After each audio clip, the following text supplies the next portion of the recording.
जिंदा में जब के दुख्तरे शबीर मर गई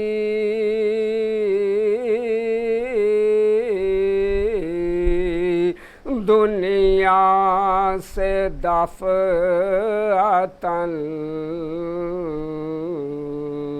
सफ़र खुल्द कर गई कुनबे के दिल पदाग जुदाई का धर गई, गुल पड़ गया हुसैन की आशे गुजर गए, गुल पड़ गया हुसैन की आशे गुजर गई। जन्नत बसाई देख के दुनिया के बाको ताज़ा किया है फिर अली असगर के दाग को ताज़ा किया है फिर अली असगर के दाग को। बाजू हिला के बानुवे नाशाद ने कहा बीबी पदर के सर से उठाओ तो सर जरा बातें अभी तो करती थी, आंसू बहा बहा साकित है नब्ज़ हाय गज़ब सर्द दास्तों पामू देखते ही ज़िस्त का नक्शा बदल गया। किस वक्त सांस रुक गई कब दम निकल गया, किस वक्त सांस रुक गई कब दम निकल गया। ईज़ा से गम से रंज उठाने से छूट गई, कुनबे से क्या के सारे ज़माने से छूट गई। हर सुबह शाम आश्क बहाने से छूट गई। अच्छा हुआ के घुड़कियाँ खाने से छूट गई। नींद उड़ गई थी लोगों की बच्ची के बैन से, अब तो यजीद रात को सोएगा चैन से, अब तो यजीद रात को सोएगा चैन से। कुर्बान जाऊं कैदिए दामे बला है माफत में बादे सिबते नबी मुबतला है माँ, मजबूर है गरीब है बेदस्तो पा है माँ।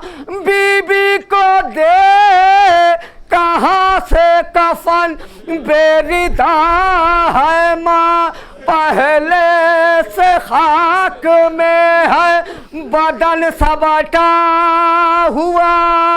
ले जाओ कब्र में यही कुर्ता फटा हुआ, ले जाओ कब्र में यही कुर्ता फटा हुआ।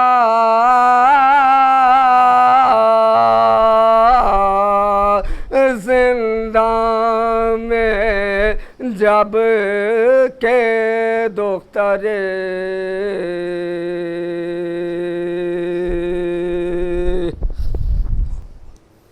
औज़ु बिल्लाहि समीउल अलील अज़ीम मिनश शैतानिर रजीम। बिस्मिल्लाहिर रहमानिर रहीम। अल्हम्दुलिल्लाहि रब्बिल आलमीन। अस्सलातु वस्सलाम अला सय्यदिना व नबियना व शफीअना व तबीब क़ुलूबिना व मौलाना मुक़्तदाना बिल क़ासिम मुहम्मद व आलिहि तय्यबीन अत्ताहिरीन अल-मासूमीन व लअनतुल्लाहि अला अअदाइहिम अजमईन मिन यौमिना हाज़ा इला यौमिद्दीन अम्मा बअद फ़क़द क़ाल अल्लाहु सुब्हानहु तबारका व तआला फिल क़ुरानिल मजीद वल फ़ुरक़ानिल हमीद बिस्मिल्लाहिर रहमानिर रहीम वला क़द तरकनाहा आयतन फ़हल मिन मुद्दकिर। एक सलावात पढ़ दे मोहम्मद। हज़रात अज़दारान सरकार सैयद शुहदा और सोगवारान हज़रात असीरान करबला बतफ़ैल चहरदा मासूमीन अलैहिस्सलाम और ख़ुसूसन बताईद व बतसद्दुक़ मासूम आलम हज़रत बतूल बिनत रसूल मासूम आलम जनाब फ़ातिमा ज़हरा सल्लल्लाहु अलैहा हुसैनी अकादमी के ज़ेर एहतमाम मुनक़िद होने वाला ये खमसा मजालिस जो हर साल रोज़े काज़मैन के सब्ज़ार पर मुनक़िद होता था, मगर इस साल हालात की बुनियाद के ऊपर उसकी ये मजालिस ऑनलाइन नश्र की जा रही हैं। उसमें आज तीसरा रोज़ है आपके सामने इस मौजू के तहत गुफ्तगू करते हुए कि सबब अज़ाब और ज़रिया नजात क्या है। मैंने आपके सामने मुसलसल कुरान मजीद के सूरह क़मर की 15वीं आयत को तिलावत किया और जिस आयत को तिलावत करने का शरफ़ हासिल किया उस आयत से पहले सूरह क़मर में मुसलसल अल्लाह ने हज़रत नूह के ज़माने का ज़िक्र किया, अज़ाब के आने का ज़िक्र किया, जनाब नूह के ज़रिए कश्ती नजात की तामीर का तज़किरा किया और फिर इस सूरे में इसके बाद भी मुसलसल कई मकामात पर अज़ाब का ज़िक्र हुआ। कौम नूह पर अज़ाब का तज़किरा है, कौम समूद पर अज़ाब का तज़किरा है और ये तमाम तर तज़किरों में एक फ़िक्रा आयत है जो कई बार इस सूरह क़मर में आया और वह फ़िक्रा ये है कि अज़ाब के ज़िक्र के बाद, कौम की बर्बादी के तज़किरे के बाद, लोगों के हलाक होने के तज़किरे के बाद एक अजब लहजे में आवाज़ दी जा रही है कि है कोई जो इन बातों से नसीहत हासिल करे, है कोई जो इनको पढ़े और पढ़ने के बाद इनसे नसीहत हासिल करे। देखिए, कुरान पढ़ने वाले जानते हैं कि कुरान में जो लहजा इख्तियार किया गया, ये जो सवाल किया गया और सवाल के ज़रिए लोगों को मुतवज्जे किया गया, ये एक कुरान का ख़ास लहजा है। चुनांचे जैसे सूरह क़मर में मुसलसल यही फ़िक्रा बार बार आता है कि है कोई जो नसीहत हासिल करे, है कोई जो नसीहत हासिल करे, यही लहजा सूरह रहमान में नज़र आता है कि बिस्मिल्लाहिर्रहमानिर्रहीम फ़बिअय्यि आलाइ रब्बिकुमा तुकज़्ज़िबान। बार बार एक फ़िक्रा आ रहा है कि तुम दोनों अल्लाह की किन किन नेमतों का इनकार करोगे। सूरह रहमान में नेमतों का ज़िक्र हो रहा है, सूरह रहमान में जन्नत का ज़िक्र हो रहा है, सूरह रहमान में कौसर व सलसबील का ज़िक्र हो रहा है, सूरह रहमान में हूरों का ज़िक्र हो रहा है और नेमतों के ज़िक्र के बाद बार बार पूछा जा रहा है कि तुम दोनों अल्लाह की किन किन नेमतों का इनकार करोगे। तो जो लहजा सूरह रहमान में है वही लहजा सूरह क़मर में है। वह फ़र्क़ यह है कि सूरह रहमान में नेमतों के ज़िक्र के बाद सवाल किया जा रहा है और सूरह क़मर में अज़ाबों के तज़किरे के बाद सवाल किया जा रहा है। एक सलावात भेजे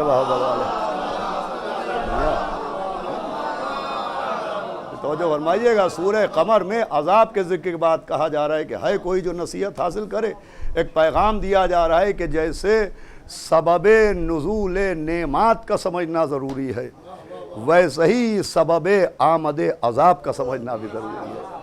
जैसे इंसान को ये समझना ज़रूरी है कि अल्लाह की नेमतें किस वजह से नाजिल होती हैं, वैसे ही ये समझना भी ज़रूरी है कि अल्लाह की जानिब से अज़ाब क्यों आता है। और ख़ास करके आज के दौर में, जिस दौर में हम गुज़र रहे हैं, ये दौर के जो साइंस के बामे उरूज पर पहुँचने का दौर है, ये दौर के जिसमें इंसान ने इतनी तरक्की की कि फ़ज़ाओं में परिंदों की तरह उड़ना सीख गया है और समंदरों में मछलियों की तरह तैरना सीख गया है। इंसान ने एयर कंडीशनर बना के मौसमों को अपने कमरों में क़ैद कर लिया, हवाई जहाज़ बना के मुल्कों को मोहल्लों में तब्दील कर दिया। सलावात भेजे मोहम्मद वाले मोहम्मद। इतनी तरक्कियों के बाद, इंटरनेट बनाने के बाद, एयरप्लेन बनाने के बाद, आसमानों की सैर करने के बाद, फिर इस इंसान को इसकी औकात समझ में आ रही है। क्या सुन रहे हैं आप? कि वह एक मरज़ से लड़ने की दवा नहीं बना पा रहा है। तो अज़ीज़ान गिरामी, अगर इसको भी अज़ाब समझिए तो आज के दौर में जो मैंने मौजू रखा तो बड़ी मुनासिबत से रखा है कि सबब अज़ाब को समझना ज़रूरी है कि आखिर अज़ाब आता क्यों है। इसीलिए कुरान में मुसलसल अज़ाब का जिक्र है। कहीं पत्थरों की बारिश का जिक्र हो रहा है, कहीं ज़मीन के धंस जाने का जिक्र हो रहा है, कहीं ज़लज़लों के आने का जिक्र हो रहा है, कहीं तूफ़ानों का जिक्र हो रहा है, कहीं सैलाब का जिक्र हो रहा है। बिस्मिल्लाह से वन्नास तक कुरान में मुसलसल अज़ाब का तज़किरा है। और फिर सबसे ज़्यादा कुरान में अज़ाब का तज़किरा वहाँ मिल रहा है जहाँ कौम मूसा का जिक्र मिल रहा है। तो जो सुनिएगा आप, जहाँ जनाब कौम मूसा, जनाब मूसा की कौम का जिक्र मिल रहा है, बनी इसराइल का जिक्र मिल रहा है, वहीं सबसे ज़्यादा अज़ाब का तज़किरा मिल रहा है। भाई कुरान पढ़ने वाले गवाही देंगे कि सबसे ज़्यादा अज़ाब बनी इसराइल पर नाजिल हुए, सबसे ज़्यादा अज़ाब कौम मूसा पर नाजिल हुए। 40 किस्म के अज़ाब थे जो एक कौम पर नाजिल हुए। सलावात भेजे मोहम्मद वाले अहमद। भाई जनाब मूसा की कौम पर मुसलसल अज़ाब नाजिल हुए। हालांकि देखिए जनाब मूसा की कौम पर तवज्जो सुनिएगा, अल्लाह ने अज़ाब भी सबसे ज़्यादा नाजिल किए और जनाब मूसा की कौम पर अल्लाह ने इनामात भी सबसे ज़्यादा नाजिल किए। भाई ये भी अजीब बात है कि सबसे ज़्यादा अल्लाह ने रहम करम भी कौम मूसा पर किया है और सबसे ज़्यादा अज़ाब व इताब भी कौम मूसा पर किया है। पढ़े लिखे लोग गवाही देंगे कि अल्लाह ने सबसे ज़्यादा रहम करम भी कौम मूसा पर किया है। आसमान से खाना कौम मूसा के लिए भेजा, दरिया पर रास्ता कौम मूसा के लिए बनाया, पत्थरों से चश्मा कौम मूसा के लिए बहाया। सलावात पढ़े मोहम्मद वाले मोहम्मद।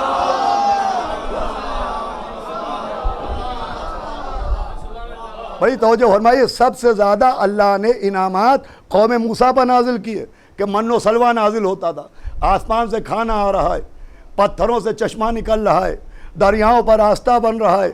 सबसे ज़्यादा इनाम भी कौम मूसा के लिए और सबसे ज़्यादा अज़ाब भी कौम मूसा के लिए।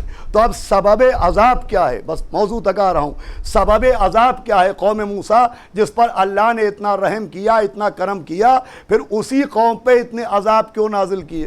तो अजीज़ों, कुरान का मुतालिया कीजिए तो कुरान ये बताता है कि कौम मूसा पर अज़ाब इसलिए नाजिल हुए कि कौम मूसा के लिए तफसीर कुरान बता रही है कि कौम मूसा के लिए आसमान से खाना आया, उन्होंने उसकी तौहीन की।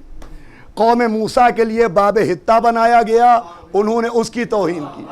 कौम मूसा के लिए ताबूत सकीना आया, तो जो फरमाइएगा, उन्होंने उसकी तौहीन की। आसमान का खाना आ रहा है, वो उसकी तौहीन कर रहे हैं। बाब हित्ता बनाया जा रहा है, वो उसकी तौहीन कर रहे हैं। ताबूत सकीना आ रहा है, वो उसकी तौहीन कर रहे हैं। ये है सबब अज़ाब। समझाया जा रहा है कौम मूसा पर बेअमली की वजह से अज़ाब नहीं आया है, बेअदबी की वजह।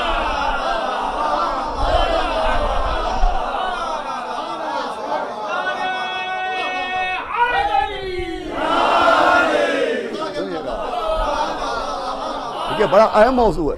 कौम मूसा पर बेअमली की वजह से अज़ाब नहीं आया है, बेअदबी की वजह से आया। कुरान पैगाम देना चाह रहा है कि समझो बेअमली सबब अज़ाब नहीं है, बेअदबी। तशरीफ ले आए, एक सलावात पढ़ दे मोहम्मद वाले मोहम्मद। एक सलावात और पढ़ दे मोहम्मद वाले मोहम्मद। भाई बेअमली की भी सज़ाएं हैं, बेअमली भी गलत बात है, लेकिन कुरान पैगाम दे रहा है कि बेअमली की वजह से अज़ाब नहीं आता है, बेअदबी की वजह से अज़ाब आता है। पहली दलील कौम मूसा से मिली कि वो बेअमली से ज़्यादा बेअदबी पर आमादा थी, और दूसरी दलील इबलीस से मिली। भाई जो इबलीस बना है तो बेअमली की वजह से नहीं बना है, अमल तो ऐसा था कि मलाइका में बिठा दिया गया। तो हमारे भाई इबलीस से ज़्यादा बामल कौन होगा। इतने अमाल किए, इतना अमल किया कि मलाइका के दरमियान जगह मिली। तो इबलीस जो इबलीस बना वो बेअमली की वजह से नहीं बना।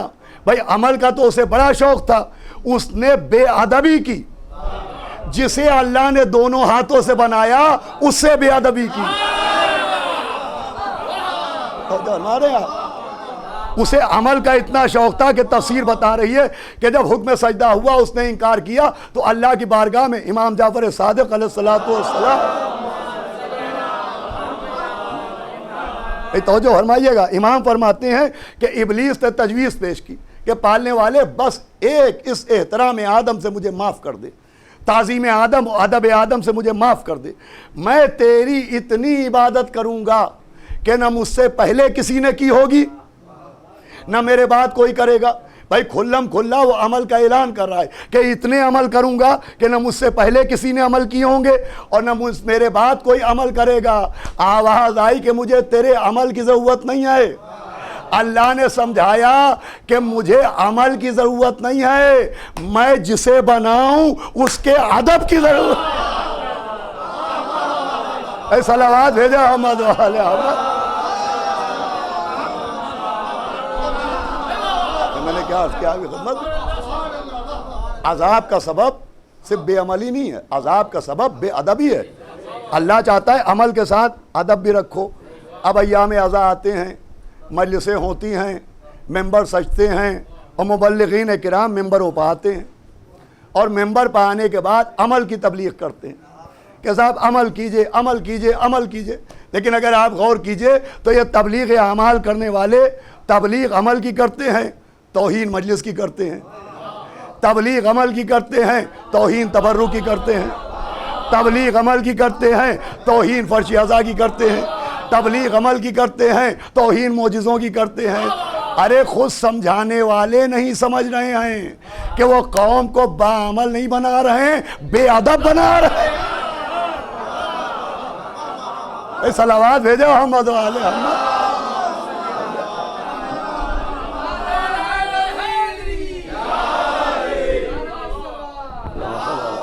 सुनिएगा भाई, काबिल गौर बात। अजाब का सबब ये सबके लिए मौजू है, अपनों के लिए भी है, समझने की कोशिश करना चाहिए। बेअमली की वजह से अजाब नहीं आता है, बेअदबी की वजह से आता है। यही वजह है कि कुरान में अल्लाह ने जितना जोर अमल पर दिया है उतना ही जोर अदब पर दिया है। भाई जैसे अल्लाह ने अपने हबीब की सीरत को नमूने अमल बनाया, बिस्मिल्लाहिर्रहमानिर्रहीम, लक़द काना लकुम फ़ी रसूलिल्लाहि उस्वतुन हसना, नबी की सीरत को नमूने अमल बनाया, नबी की इत्तिबा को वाजिब करार दिया। बिस्मिल्लाहिर्रहमानिर्रहीम, कुल इन कुंतुम तुहिब्बूनल्लाह फत्तबिऊनी युहिब्बुकुमुल्लाह व यग़फ़िर लकुम ज़ुनूबकुम वल्लाहु गफ़ूरुर रहीम। भाई जहाँ एक तरफ अल्लाह ने नबी की सीरत पर अमल करने का हुक्म दिया, नबी की इताअत करने का हुक्म दिया, वहीं कुरान ने नबी का एहतराम करने का हुक्म दिया। तो जो हमाइएगा, नबी के अदब का हुक्म दिया, नबी के एहतराम का हुक्म दिया, और खाली हुक्म नहीं दिया, खुद भी एहतराम का सलीका सिखाया। पढ़े लिखे लोग तस्दीक करेंगे। और वो सलीका अदब ये है, वो तरीक़ा एहतराम ये है कि अल्लाह ने जिस जिस नबी से गुफ्तगू की तो उसका नाम लेके गुफ्तगू की, मगर जब आखिरी नबी से गुफ्तगू की तो नाम के ज़रिए गुफ्तगू नहीं की, अलक़ाब के ज़रिए गुफ्तगू की। गौर से सुनिएगा भाई, जनाब आदम से गुफ्तगू की या आदम कह के, जनाब नूह को खिताब किया या नूह कह के, इब्राहीम को खिताब किया या इब्राहीम कह के, मूसा को खिताब किया या मूसा कह के, ईसा को खिताब किया या ईसा कह के। मगर जब पैगंबर को खिताब किया तो या ताहा यासीन अय्युहल मुज़म्मिल अय्युहल मुदस्सिर, सलावत भेजो मोहम्मद वाले।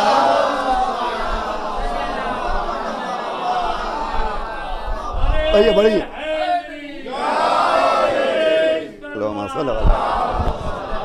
सुनिएगा, ये बात पहुंच जाए। भाई नबी का नाम भी कुरान में, मगर जब नबी को मुखातिब किया तो नबी का नाम नहीं लिया। कभी ताहा कहा, कभी यासीन कहा, कभी मुज़म्मिल कहा, कभी मुदस्सिर कहा, कभी रहमतुल लिल आलमीन कहा, अलक़ाब के ज़रिए, उनकी सिफ़ात के ज़रिए। हालांकि नबी हैं 1,24,000, मगर जब दूसरे नबियों से बात की गुफ्तगू का तरीक़ा और रखा, जब आखिरी नबी से बात की तो गुफ्तगू का तरीक़ा और रखा।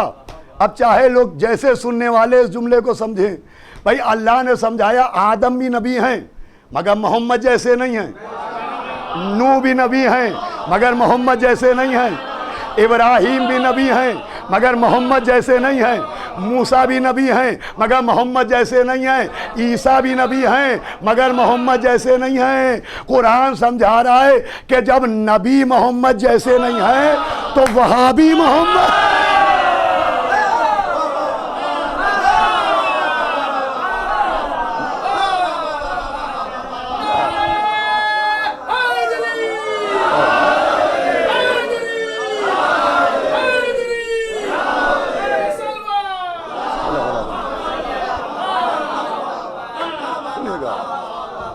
भाई आदम तो हमारे हबीब जैसे हैं नहीं। तो एक वजह ये, अब जो ख़ास बात जिसके लिए मैंने इतनी देर आपको मुतवज्जे किया, जो सबसे अहम बात, एक वजह तो यह है नाम न लेने की। अलक़ाब के ज़रिए पुकारा, ताहा कहा, यासीन कहा, मुज़म्मिल कहा, मुदस्सिर कहा। ये कोई नई बात नहीं है, बहुत से उलमा पढ़ चुके हैं इस बात को।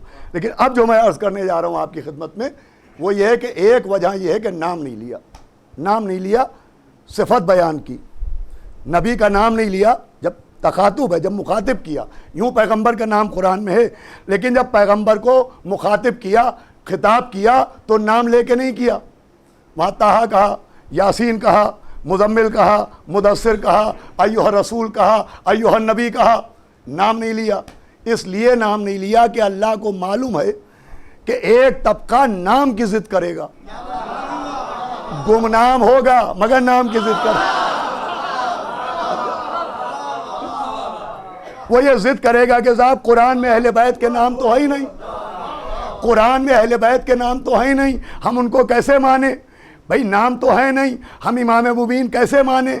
उनका नाम तो है नहीं, हम उनको सिरात मुस्तकीम कैसे माने? उनका नाम तो है नहीं, हम उन्हें सादिकीन कैसे माने? उनका नाम तो है नहीं। तो जो फरमा रहे हैं आप, हम उन्हें खलीफा कैसे माने? तो ऐसे मानिए कि कुरान पढ़िए, कुरान में जहाँ या अय्युहल मुज़म्मिल है वहाँ नाम मोहम्मद तो है नहीं, जहाँ या अय्युहल मुदस्सिर है वहाँ नाम मोहम्मद तो है नहीं, जहाँ लफ्ज़ ताहा है वहाँ नाम मोहम्मद तो है नहीं, जहाँ लफ्ज़ यासीन है वहाँ नाम मोहम्मद तो है नहीं। कैसे समझे कि ये मुज़म्मिल कोई और नहीं मोहम्मद हैं? कैसे समझे कि मुदस्सिर कोई और नहीं मोहम्मद हैं? कैसे समझे कि ताहा कोई और नहीं मोहम्मद हैं? अरे तवज्जो फरमाइएगा। कैसे समझे कि यासीन कोई और नहीं मोहम्मद हैं? का भाई खुद नबी ने बताया कि ये ताहा भी मैं हूँ, यासीन भी मैं हूँ, ये मेरी ही सिफतें हैं। नबी ने बताया रहमत होना मेरी सिफत है, बशीर होना मेरी सिफत है, ताहा होना मेरी सिफत है। तो जिस नबी ने बताया कि ये जो कुरान में सिफतें हैं ये मेरी हैं, ताहा होना मेरी सिफत है, जिस नबी ने बताया यासीन होना मेरी सिफत है, उसी ने बताया कि रुकू के आलम में अंगूठी देना अली की सिफत।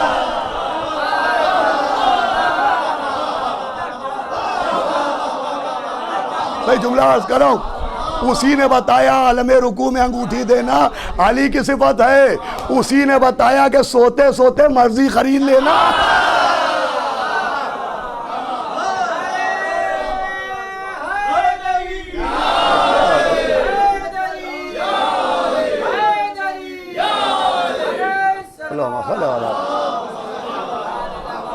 सुनिएगा, पूछा साहब अहले बैत के नाम तो है नहीं। हालांकि मैं गुज़िश्ता अशरे में ये नाम पर पढ़ चुका हूँ कि ऐसा नहीं कि कुरान में अहले बैत के नाम नहीं है। मसला ये कि सबको अहले बैत के नामों का इल्म नहीं है। सलावात भेजे मोहम्मद वाले मोहम्मद। तो सुनिएगा जाने गिरामी, बहुत अहम बात है भाई। कुरान में नबी की सिफतें हैं, हर जगह नाम थोड़ी है। हद ये है कि सलवात में सल्लु अला मोहम्मद नहीं है, सल्लु अला नबी है, और नबी 1,24,000 हैं, तो वहाँ नाम मोहम्मद तो है नहीं, अला नबी है। आप कैसे समझिए अला नबी कोई और नहीं है, अला मोहम्मद है। का नबी ने बताया, तो जिस नबी ने यह बताया उसी नबी ने बताया। भाई हर चीज़ कुरान की आयत से नहीं सीखी जाएगी, नबी की हदीस से भी सीखी जाएगी, नबी की हदीस बताएगी। अब बहुत ख़ास बात मैं अर्ज़ कर रहा हूँ, आप पूछे इस बात की क्या दलील है? तो इसकी दलील यह है कि जनाब इब्राहीम के दो बेटे थे, एक जनाब इसहाक, एक जनाब इस्माइल। हज़रत इब्राहीम के दो बेटे, एक इसहाक हैं और एक इस्माइल हैं। यहूदी अपने को इसहाक की नस्ल में कहते हैं और पैगंबर इस्लाम नस्ल जनाबे इस्माइल में है। अब इब्राहिम के बेटे हैं 2 और कुरान में लक़ब है एक, वो लक़ब है ज़बीउल्लाह। बता सलावात भेजे मोहम्मद। सुनिएगा आप भाई, बड़ी वजनी बात है मौला के सदक़े में, अगर मैंने समझा दी तो मेरी मेहनत स्वारत हो जाएगी। वो लक़ब है ज़बीउल्लाह। अब यहूदी कहते हैं कि ज़बीउल्लाह इसहाक़ हैं, मुसलमान कहते हैं ज़बीउल्लाह जनाब इस्माइल हैं। क्यों? इसलिए कि कुरान में जनाब इस्माइल और इसहाक़ का नाम भी आया है, मगर जहाँ ज़िबा का जिक्र है वहाँ ना इसहाक़ का नाम है ना इस्माइल का नाम है, वहाँ सिर्फ यह है कि इब्राहिम का बेटा, वहाँ बेटे का नाम नहीं है, वहाँ सिर्फ रिश्ता है। तो वो कहते हैं कि साहब ये इसहाक़ ज़बीउल्लाह हैं और हम मानते हैं कि इस्माइल ज़बीउल्लाह हैं। भाई कुरान में ज़बीउल्लाह है, नाम नहीं है, जैसे वलीउल्लाह है।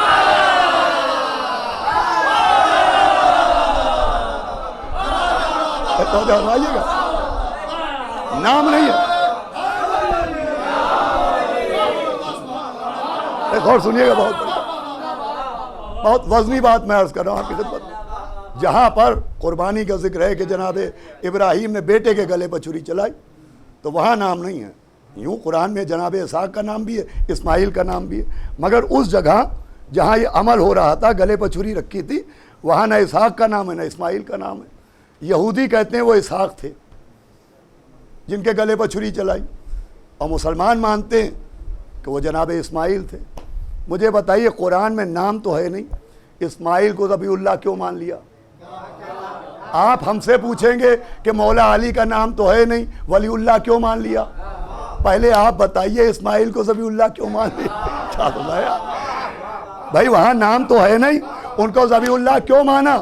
तो भाई जो जनाब इस्माइल को मिल्लत मुस्लिमा ज़बीउल्लाह मानती है, तो आयत में नाम की वजह से नहीं मानती है, नबी की हदीस की वजह से मानती है। नबी की हदीस है कि अना यब्न ज़बीहैन, कि नबी ने फरमाया कि मैं 2 ज़बीहों का बेटा हूं। भाई बहुत खास बात है, नबी की हदीस है कि अना यब्न ज़बीहैन, कि मैं 2 ज़बीहों का बेटा हूं। बड़ी मशहूर हदीस है मिल्लत मुस्लिमा में, शिया और गैर शिया सब मानते हैं कि नबी ने फरमाया कि मैं 2 ज़बीहों का बेटा हूं। अब ये 2 ज़बीहें कौन है? मिल्लत मुस्लिमा ने तशरीह की कि एक जनाब अब्दुल्ला हैं, पैगंबर इस्लाम के वालिद, इसलिए कि कुरानदाजी हुई थी और मन्नत मानी थी जनाब अब्दुल मुत्तलिब ने, तो जनाब अब्दुल्ला के लिए कुरान निकला था कि इनको ज़िबा किया जाए, तो जनाब अब्दुल्ला भी ज़बीउल्लाह कहलाते हैं। तो अना, नबी ने जो फरमाया कि अना यब्न ज़बीहैन, कि मैं 2 ज़बीहों का बेटा हूँ, इसमें एक ज़बी हैं अब्दुल्ला और एक ज़बी है इस्माइल। भाई ये दलील है कि इस्माइल ज़बीउल्लाह हैं। इस्माइल का ज़बीउल्लाह होना आयत में नाम से साबित नहीं है, हदीस रसूल से साबित है। तो जैसे इस्माइल ज़बीउल्लाह हैं, इसके लिए आयत नहीं देखी जाएगी, हदीस रसूल देखी जाएगी। वैसे ही अली वलीउल्लाह हैं, आयत नहीं देखी जाएगी, हदीस गदीर देखे।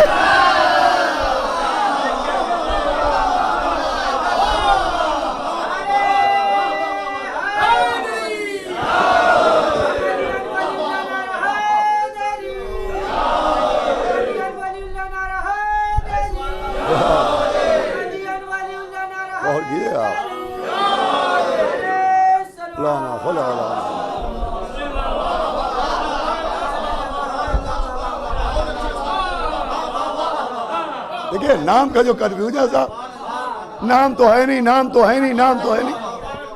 मौला अली को इमाम क्यों माने, उनका नाम तो है नहीं। मौला अली को वसीला क्यों माने, उनका नाम तो है नहीं। अच्छा सकीफा में जिनको माना उनका नाम है।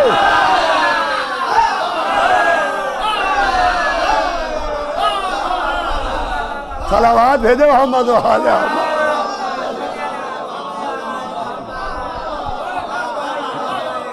और वहाँ उनका नाम है। किताब नाम नहीं है, नाम होता तो क्या अच्छा होता। अब हमारी मजलिस माशाअल्लाह बुजुर्ग हौसला बढ़ाते हैं, ऑनलाइन ही सही, और नौजवान भी कसरत से सुनते हैं। तो ये बात उनसे सवाल किया जाता होगा कि साहब क्या अच्छा होता कि अहले बैत के नाम होते कुरान में। तो कोई झंझट ही ना होता, परेशानी। अल्लाह ने नाम क्यों नहीं रखे, कुरान में नाम क्यों नहीं है? तो इसलिए नहीं है कि कुरान ही में है कि फ़िरौन के दरबार में एक वाक़या हुआ। वो वाक़या हुआ कि फ़िरौन सो रहा था, उसने ख्वाब देखा कि बनी इज़राइल के लोग जिधर रहते हैं उधर से एक आग का शोला चला और वो फ़िरौन के महल पर गिरा और महल खाकिस्तर हो गया। अब जब फ़िरौन डर के जाग के उठा बिस्तर से तो उसने अपने नजूमियों को बुलाया और नजूमियों से कहा मैंने एक ख्वाब देखा है, इस ख्वाब का क्या मतलब है? तो नजूमियों ने कहा इस ख्वाब की ताबीर यह है कि एक बच्चा पैदा होगा जो तेरे तख्त हुकूमत को उलट के रख देगा, एक बच्चा पैदा होगा जो तुझे हलाक कर देगा। नजूमियों ने कहा बच्चा पैदा होगा, बच्चे का नाम नहीं बताया। भाइएगा भाई, फ़िरौन से नजूमियों ने मूसा का नाम नहीं बताया, सिर्फ इतना बताया कि एक बच्चा होगा। तो बगैर नाम के सिर्फ ये सुन के कि बच्चा होगा, कितने बच्चों को मार डाला। भाई फ़िरौनों का मिजाज समझाया कि इनका मिजाज समझो।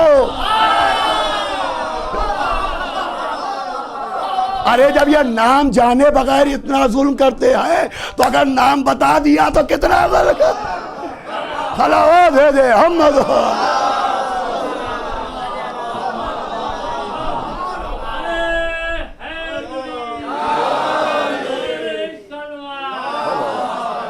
और क्या, अब एक बहुत ख़ास बात अर्ज़ करना है। वो बात यह है कि फ़िरौन काफिर था। उसका नाम फ़िरौन तो जैसे राजा कहा जाता है, हिंदी में महाराजा कहा जाता है, बादशाह कहा जाता है, किंग कहा जाता है, उसी तरह से मिस्र के बादशाहों को फ़िरौन कहा जाता है। उसका भी नाम नहीं है, फ़िरौन लक़ब है, नाम नहीं है। अच्छा, उसके लिए कोई ज़िद नहीं करता। सलावात भेजे मोहम्मद वाले। हाँ गौर कीजिएगा, उसका नाम मैं बताता हूँ। मुसअब इब्ने रियान नाम था। वो जो फ़िरौन जनाब मूसा के दौर में था उसका नाम था मुसअब इब्ने रियान। तो बहरहाल फ़िरौन ने ख्वाब देखा। ख्वाब किसने देखा? फ़िरौन ने। मिल्लत मुस्लिमा से मेरा सवाल है कि फ़िरौन ने ख्वाब देखा तो वो ख्वाब सच्चा निकला कि झूठा? भाई पूरी बहुत ख़ास बात मैं अर्ज़ कर रहा हूँ। फ़िरौन ने ख्वाब देखा तो वह ख्वाब सच्चा निकला कि झूठा? का ख्वाब तो सच्चा निकला। फ़िरौन कौन था? झूठा। क्या बताया भाई, झूठे का ख्वाब भी सच्चा निकला।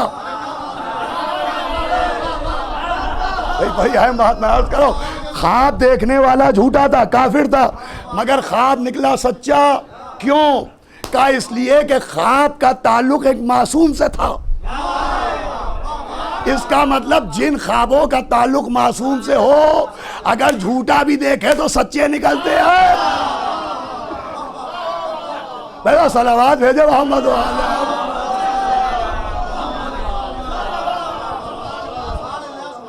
नहीं पहुंची होगी अभी तक हमारी बात। इस पे तो आप खुश हुए, दाद दी, लेकिन उस पैगाम नहीं पहुंचा।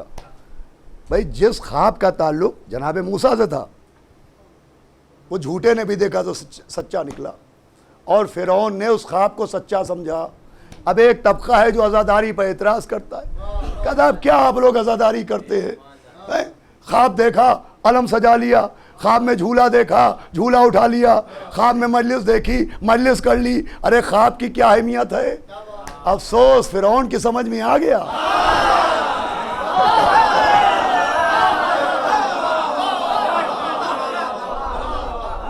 भाई हमने ख्वाब में आलम देखा, आलम का ताल्लुक जनाब अब्बास से, झूला देखा, झूले का ताल्लुक जनाब अली असगर से है, मजलिस देखी, मजलिस का ताल्लुक मासूमों से है। कुरान समझा रहा है जिस ख्वाब का ताल्लुक मासूम से हो वो झूठा भी देखे तो सच्चा निकलता है। अरे जब मुनकिर खुदा का ख्वाब झूठा ना हुआ तो अहले अज़ा के ख्वाब।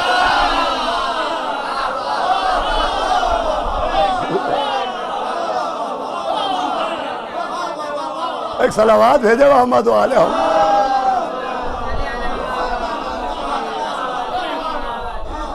सुनिएगा, मौला सलामत है।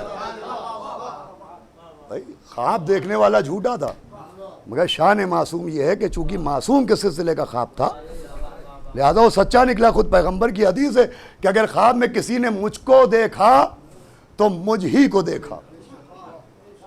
नबी ने फरमाया अगर मुझको देखा किसी ने, मुझको का मतलब अव्वलोना मोहम्मद व औसतना मोहम्मद व आखिरोना मोहम्मद व कुल्लोना मोहम्मद, तो फरमाया मुझी को देखा।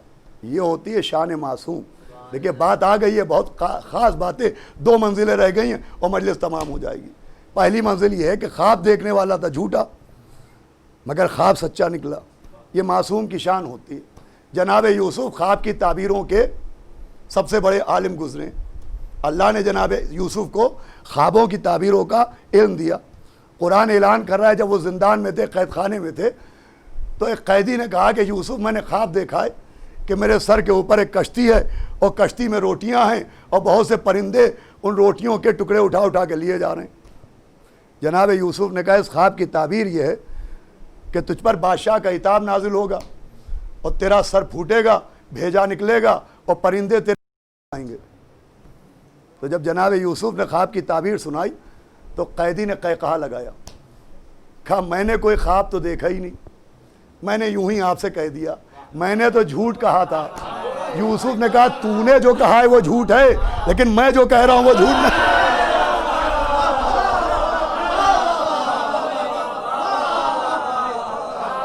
बहुत तवज्जो चाहता हूं, तफसीर कुरान सुना रहा हूं। जनाब यूसुफ ने कहा तूने जो कहा है वो झूठ है, मगर मैं जो कह रहा हूं वो झूठ नहीं है, मैंने जो कह दिया वही होगा।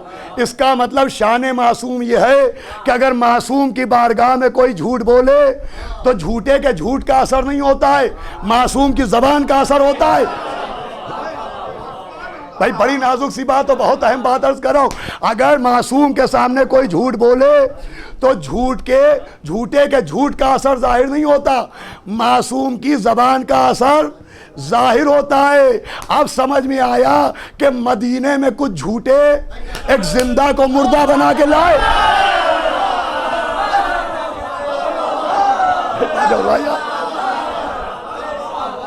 और मौला अली से आके झूठ कहा कि ये मुर्दा है। अली ने कहा अच्छा मुर्दा है तो झूठों के झूठ का असर नहीं हुआ, अली की ज़बान का। सलावत है दे मोहम्मद।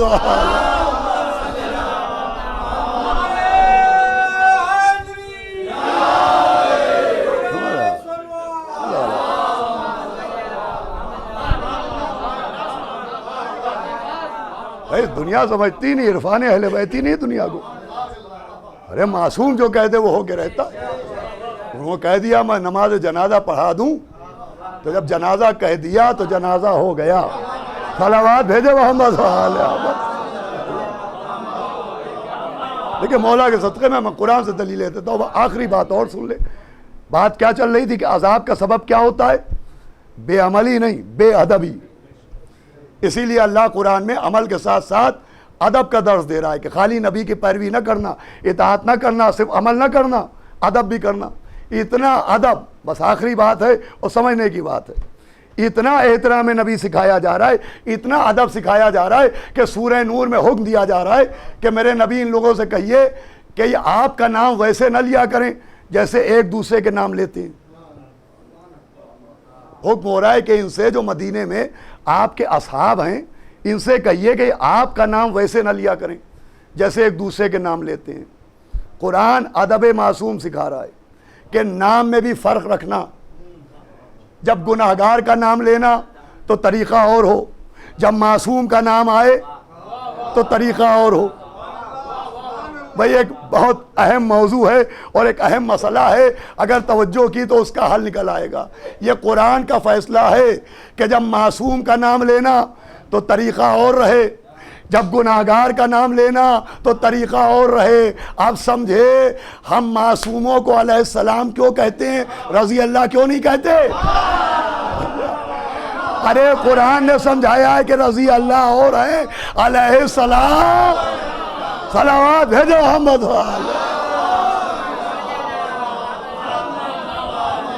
और क्या बस अजीज़ों फ़र्क रहना चाहिए, फ़र्क। मासूमों का नाम आए तो तरीक़ा और होना चाहिए और गुनाहगारों का नाम आए तरीक़ा और होना चाहिए। अदब सबसे बड़ी चीज़ है। भाई ये गैर तो गैर अपने भी समझें कि सबसे बड़ा अजाब और सबसे ज़्यादा अजाब जो आते हैं वो बेअदबी की वजह से आते हैं। और ये जो हम आप रोते हैं तो ये भी बेअदबी की वजह से रोते हैं। अहले बैत अलैहिस्सलाम पर जो गिरिया है, ये जो काले कपड़े हैं, ये जो आंखों में आंसू है, ये जो सीने में दर्द है, ये जो या हुसैना की सदाएं हैं, ये जो या अब्बास की आवाज़ें हैं, ये जो गिरिया है, ये इसी वजह से है कि ज़हरा भरे दरबार में हक मांग रहे हैं। इस कौम के रोने को यही बात, मेरी क्या औकात है, मेरी क्या बिसात है। एक मामूली सा आदमी हूँ, लेकिन मौला हुसैन की मजलिसें पढ़ता हूँ। अगर किसी नशिस्त में, किसी बज़ में, किसी फंक्शन में पहुँच जाता हूँ तो मेरे बाप के सिन के लोग कुर्सी छोड़ के खड़े हो जाते हैं कि आओ मियाँ यहाँ बैठो। क्यों? कहा ज़ाकिर हुसैन। अल्लाह अकबर। एक ज़ाकिर हुसैन का इतना एहतराम, हाय मादर हुसैन, ज़हरा भरे दरबार में हक मांग रही है। इस कौम के रोने को यही बात पड़ी। किसी ने कुर्सी भी ला के न दी। बीबी बैतुल शरफ में आई थी कि एक 4 बरस की बेटी कदमों से लिपट गई। आवाज़ दी, बीबी क्यों रो रही हो? फिदक न मिला तो क्या हुआ, बागे जिना हमारा है। कहा अम्मा फिदक के लिए नहीं रो रही हूँ, मैं ये सुन के रो रही हूँ कि आज दिन भर दरबार में खड़ी नहीं, किसी ने हाथ से बैठने को भी ना कहा।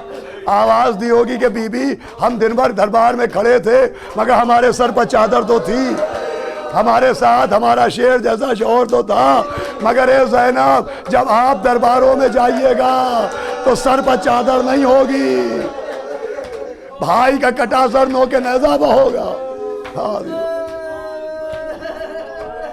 आवाज़ें बुलंद होना चाहिए, इसलिए कि आपकी से करोड़ों आंसू आंखों के मकानों ही में कैद है।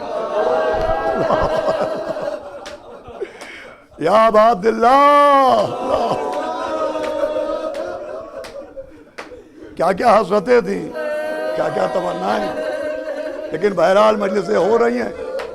और मैं रोज़ गुजारिश कर रहा हूँ कि फर्श आज़ा पर बैठ के जो लोग, ये हुसैनी चैनल के ज़रिए टीवी पर मजलिस आती है, गिराफ एजेंसी की तरफ से खतीजा चैनल, अली सीडी और I12 और दीगर जो भी चैनल हो, तो मेरी गुजारिश ये है कि मजलिस में, अभी मैंने अदब की बात की है, तो मजलिस बड़े अदब से सुनना चाहिए, फर्श आज़ा पर बैठ के सुनना चाहिए। इसलिए कि खाली फर्श पे हम आप नहीं होते। एक बीवी होती है जिसकी पसलियाँ तोड़ डाली, जिसका मोहसिन मार डाला गया, बाजी दो 2-4 मिनट मजलिस तमाम। कोई गिरिया बेअदबी पर, सबसे बढ़ के बेअदबी हुई। करबला में सिर्फ शहादतें नहीं हुई हैं, शहादतों के साथ बेअदबियाँ हुई। एक शहादत तो ऐसी हुई कि कुरान अपने नबी के अदब का हुक्म दे रहा है, तो एक शहीद ऐसा निकल रहा है कि मौला हुसैन कहने पालने वाले गवाह रहना, उसे भेज रहा हूँ जो शक्ल और सूरत पे तेरे हबीब के जैसा। जनाब अली अकबर। भाई करबला पे गिरिया इसी पर है कि तस्वीर नबी का अदब भी ना किया गया। अल्लाह, ऐसी तस्वीर नबी कि जब जनाब अली अकबर निकले तो रावी कहता ऐसा लग रहा था जैसे भरे घर से जनाजा निकल रहा है। पहुंचे, बाप ने घोड़े पर सवार किया, मुख्तसर किया मैंने मजलिस को। मैदान में आए, बला का जंग जिहाद किया, प्यास ने गलबा किया, वापस आए का बाबा प्यास मारे दे रही है, का अपनी ज़बान हमारे दहन में डालो। ज़बान को दहन में डाला, कांटों का एहसास हुआ, ज़बान को खींचा, का अच्छा बाबा खुदा हाफिज़ व नासिर। चले थे कि रुक गए, का मेरे लाल अकबर क्या बात है, का बाबा अभी थोड़ी देर हुई थी जब खेमे से चला था तो 4 बरस की बहन ने दामन पकड़ा। बाबा बार बार दिल में हुक उठ रही है, शायद बीमार बहन मुझे याद कर रही है, एक बार मुझे मेरी सुगरा की ज़ियारत करा दे। आवाज़ दी अकबर मेरे करीब आओ। इमाम ने उंगलियों को उठाया, का मेरे लाल मदीना नजर आया, का बाबा नजर आया, का मोहल्ले बनी हाशिम का बाबा नजर आया, का घर नजर आया, का बाबा नजर आया, का घर में देखो सुगरा की जियारत हो जाएगी, का बाबा घर है सुगरा नहीं, मुसल्ला है सुगरा नहीं, आंगन है सुगरा नहीं, करे कोई नजर आ रहा है, कहाँ एक बीबी जिसके हाथ में आसा है, जो घर के दरवाजे पर बैठी है, करे पहचानो अकबर या तुम्हारी बहन सुगरा। अल्लाह चले बाजी दारे के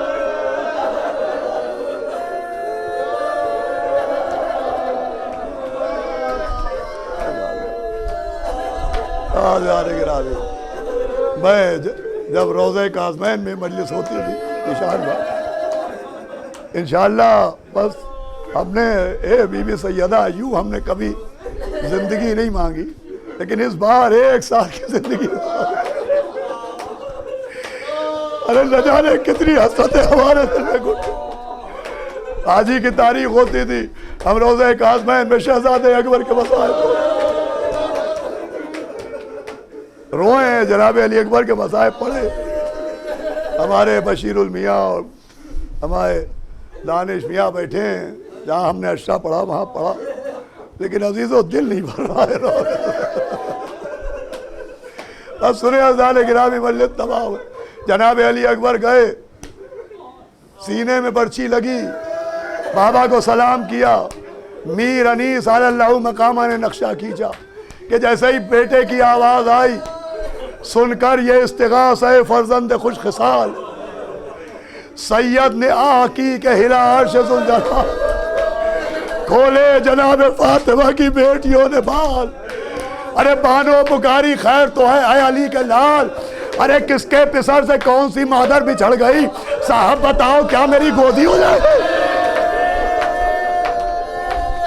बस 2 मिनट मजलिस तमाम है, साहब बताओ क्या मेरी गोदी उजड़ गई, अरे नेज़े से किसके लाल का जख्मी हुआ जिगर, करते हैं किसकी लाश को पामाल अहले शर, कहता है कौन रन में तड़प कर पदर पदर, अरे अब घर से मैं निकलती हूँ या सैयदुल बशर। ये मैंने पिछले साल रोज़े काज़मैन में पढ़ा था कि आप बैत सुनने से पहले ये याद रखिए कि अल्लाह ने माँ को एक अजब सिफत दी है, वो सिफत ये है कि कितने ही बच्चे चीख रहे हो मगर माँ अपने बच्चे की आवाज़ अल्लाह अकबर फ़ौरन पहचान लेती है। अब सुनिए, अरे नेज़े से किसके लाल का जख्मी हुआ जिगर, करते हैं किसकी लाश को पामाल अहले शर, अरे कहता है कौन रन में तड़प कर पदर पदर, अब घर से मैं निकलती हूँ या सैयदुल बशर, अरे पर्दा न मुझसे कीजिए सब जानती हूँ मैं, आवाज ये उसी की है।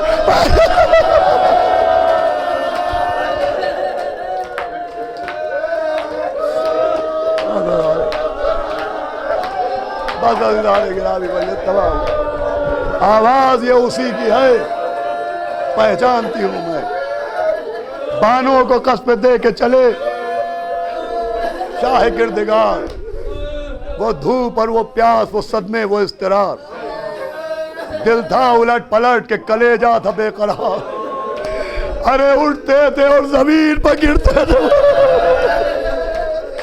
उठते थे और जमीन पर गिरते थे बार बार, कहते थे शबी है पैगंबर हम आते हैं, फरमाते थे शबी है पैगंबर हम आते हैं, अरे घबराइयो ना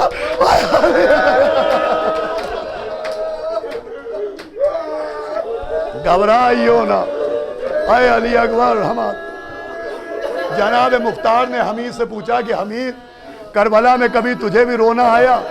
कहा एक बार। कहा कब? कहा जब जवान बेटे ने पुकारा और 57 बरस का बाप बेटे की आवाज़ पर दौड़ा। तो हमीद कहता मैंने देखा इमाम दौड़े, दौड़ते दौड़ते गिरे, फिर उठ गए, फिर गिरे, फिर उठ गए, फिर गिरे, फिर उठ गए, वह मजलिस तमाम हो गई। कहा 9 मरतबा इमाम गिरे मगर उठ के खड़े हो गए, मगर अब जो बेटे को लगाना देखा, कहा अब जो इमाम गिरे तो उठा न गया, कैसे चले जैसे छोटा सा बच्चा गुजरिया के बल जाता है। आयना या अली अकबरा, आयना या बुनैया, अरे आला दुनिया बादो का रफा